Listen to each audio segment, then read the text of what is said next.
Сәлеметсіздер ме оқушылар? Сәлеметсіз бе ағай? Сәлеметсіз ағай.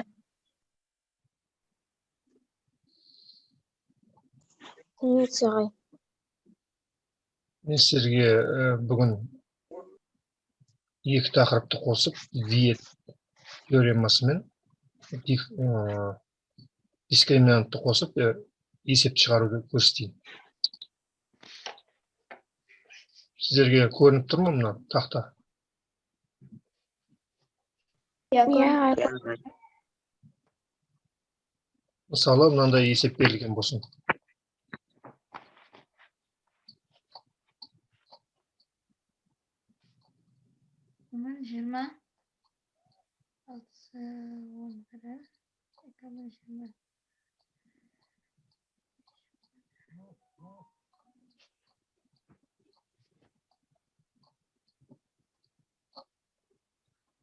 Осы есепте, теңдеуде x табу керекпіз. Бірінші жолы бұлай шығаруға болады. Қалай? Яғни барлық сандарды бір жағына шығарамыз, екінші жағында 0 қалады. Осылай бір дайындап аламыз біз алғашқыда. Барлық есепте солай. Біз дайындап аламыз. Бірден шығарылмайды, мына жерден тұрып. Сандарды қойып отырып шығара алмаймыз. Өйтіп шығарсақ та болады, бірақ ол ұзын уақытқа созылады. Оның орнына барлық сандарды бір жағына шығарамыз да, екінші жағына 0-ді қалдырамыз. Яғни бұлай.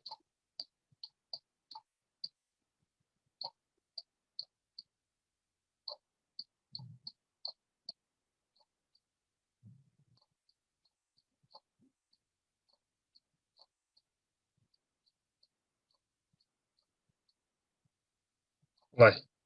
Бір жағында 0 қалды, мына сандардың барлығын бір шетке шығардық.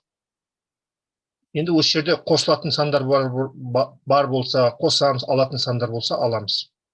4x өзі тұрады. 4x квадрат.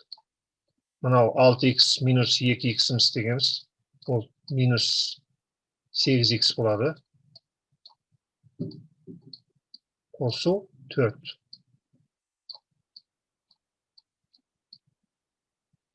Міне, осындай болды. Енді осы жерден шығаруға болады. Әлде бұл теңдеуді қысқартуға да болады. 4-ті қауыстан шығарсақ, 4 бар ғой, мына жерде 4 бар ішінде. 2 көбейту. 4, 8 болады. Мына жерде 4 бар.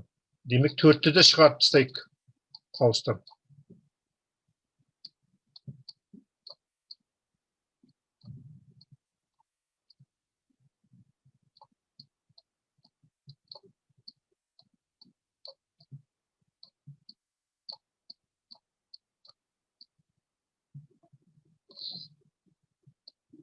Қауыстан шығарып тастадық. Енді мынандай қалды. Бұл жерде мынау 0-ге тең болу үшін 4-ті қысқартып жіберсек те болады. Сонда бізде мынау қалады. Ең соңғы теңдеу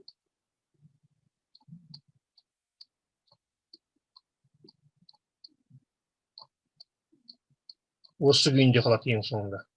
Енді осы жерден шығаруға болады. Біз бұл жерде дискриминантты қолданбай, Виет теореманы қолданбай шығармақшымыз. Яғни мынаған тең ғой.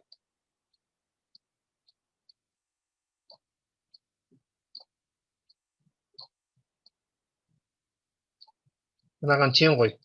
Бұл жерде x-ті тікелей таба саламыз. x минус 1 тең 0 деп аламыз да, осы жерден x 1-ге тең.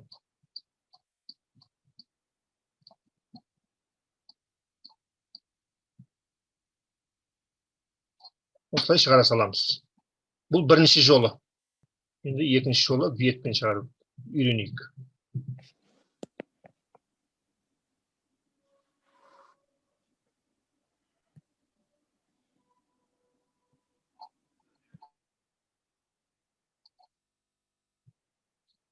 Екінші жолы деймін мына жерге. Виет теоремасы ма еді? Сіздер өттіңдер ғой, оқушылар. Иә. Иә, сол виет теоремасымен шығаруды үйренейік. Енді жаңа айтқанымдай барлығын бір жағына шығарамыз, сандардың бәрін, екінші жағына нөлді қалдырамыз. Сонда жаңа неше болып еді? 4х квадрат минус 8х болады мына жер. Қосу 4 болады. Тең 0. Енді осы жерде ветпен шығаруға болады. Қалай яғни? Қысқартуға да болады. Жаңа 4 шығарып жіберсек, міне жоғалып қалады. Сонда әлі де қысқаша болады. Қысқартыңқырап жіберейік. 4 шығарып жіберемін. Қауыстан 0 менен қысқарып кетеді ол. 2х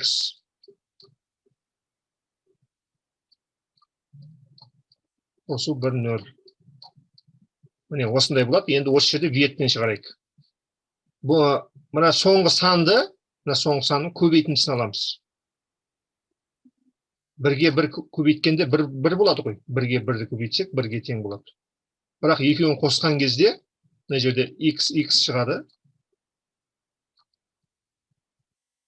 Бұлай көбейтіледі. Мына қарап көбейтіледі. Сөйтіп екеуі қосылады. Мынау x болады. Екеуін қосқанда 2x болады. Плюс 2x болады. Міне қарасаңыздар, мына жерде минус тұр.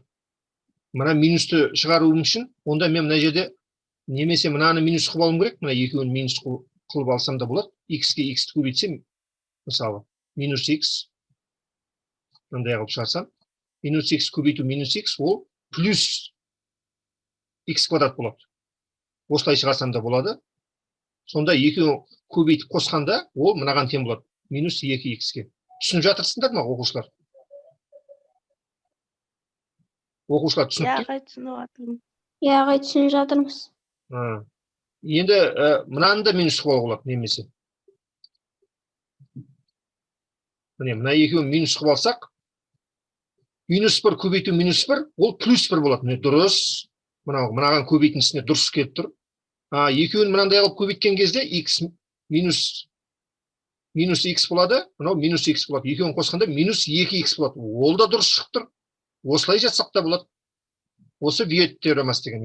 Яғни, осы теңдеу дұрыс келіп тұрса, онда біз бұлай жазамыз. x минус 1, біріншісін жазам, x минус 1 деп.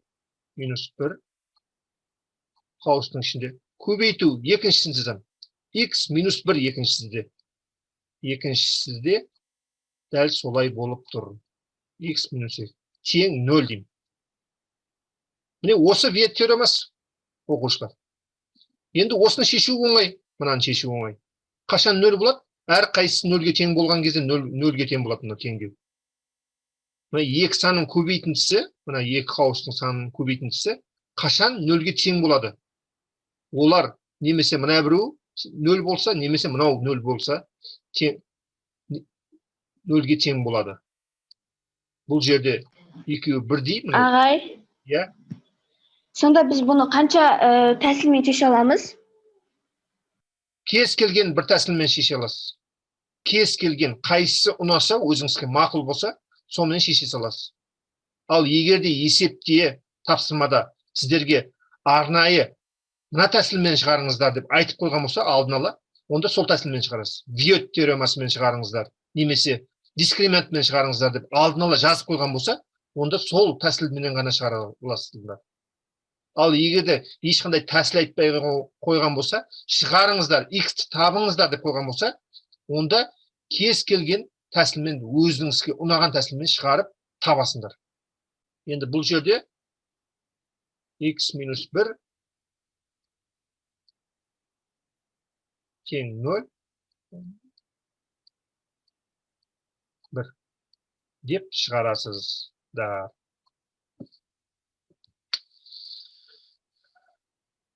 Немесе былай жазса да болады. Мына жерде екеу ғой, x минус 1 көбейту x минус 1. Ол квадратына тең ғой. Былай жазсақ та болады. Түсінікті ме оқушылар? Түсінікті ағай. Аха. Иә, түсінікті. Енді үшінші жолын қараймыз. Үшінші жолы ол дискриминант формуласы.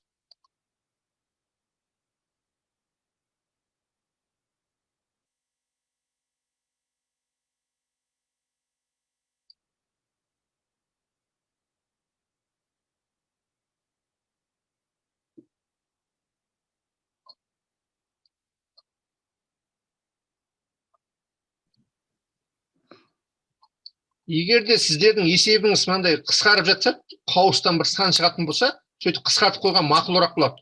Қысқарылып жатса есебіңіз, онда қысқартқан мақұлырақ. Демек, бұл жерде дискриминант қандай еді? D тең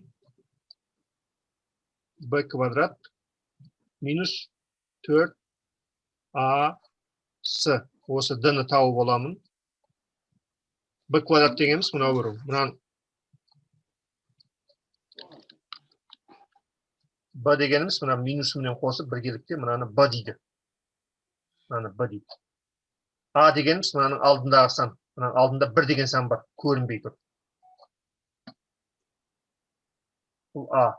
s дегеніміз мынау. Мынау s. Енді орындарына қойып шығамыз. b квадрат дегеніміз мынау дедік. Яғни минус 2-нің квадраты минус 4ac. Мынау a дегеніміз мына бір 1. s дегеніміз мына бір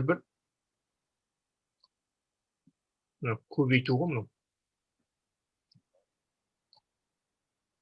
Тең болады 4 минус 4 нөлге тең болады. Көріп тұрғаныңыздай, d нөлге тең болып қалды. Дискриминант формуласында айтылады, егер де d нөлге тең болып қалса, онда шешімі біреу ғана деген. X біреу ғана шығарылады. Яғни былай.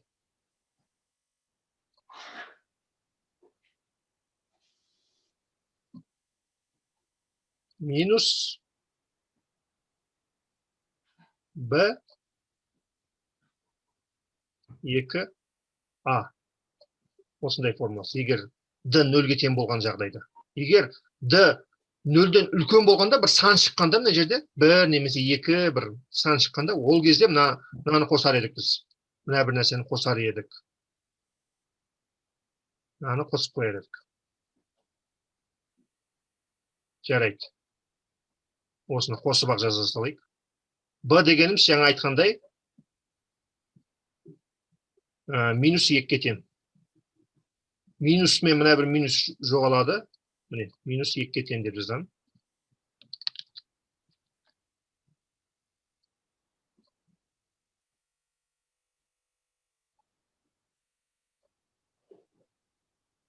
Плюс минус. Но d-мыз 0-ге тең.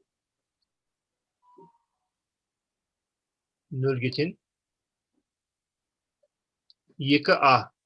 2 көбейту a дегеніміз мына бір бастағы сан мына бір. Көрінбей тұрған 1 негізінде. Мына жерде 1 бар деп ойлаймыз. 1. Тең болады. Мына 0. Түбір астынан 0 болып шығады. Қоссаң да, алсаң да, ол ештеңе ауыспайды. 0 жоқ болып кетеді. Сөйтіп мына қауысты ашамыз. Минус пен минус плюс болады. Плюс 2. Астыда 2. 2 көбейту 1. Ол 2. Сонда мынау қысқарады да 2-ге 2-ні бөлсек 1-ге тең болады. Демек, x-іміз 1-ге тең. Міне, оқушылар. Үшінші жолмен де шығардық.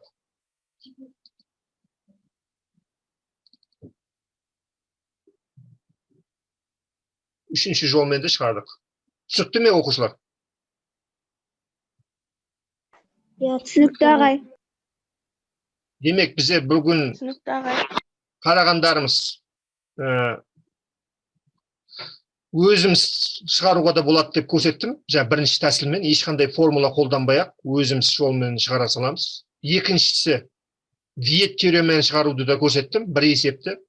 Сол есепті және дискриминант формуласымен де шығаруды көрсеттім. Яғни үш жолмен де сол x шығады. Қайтып шығарсаңыз да сол x бірге тең болды. Қазір көргеніңіздей. Сұрақтарыңыз бар ма? Оқушылар. Жоқ ағай, бәрі түсінікті. Жақсы, сонда сұрақтарыңыз бар болып туылып жатса, немесе группада сұрап жатасыңдар, жазасыңдар. Телеграм группамызда. Жақсы, сау болыңыздар.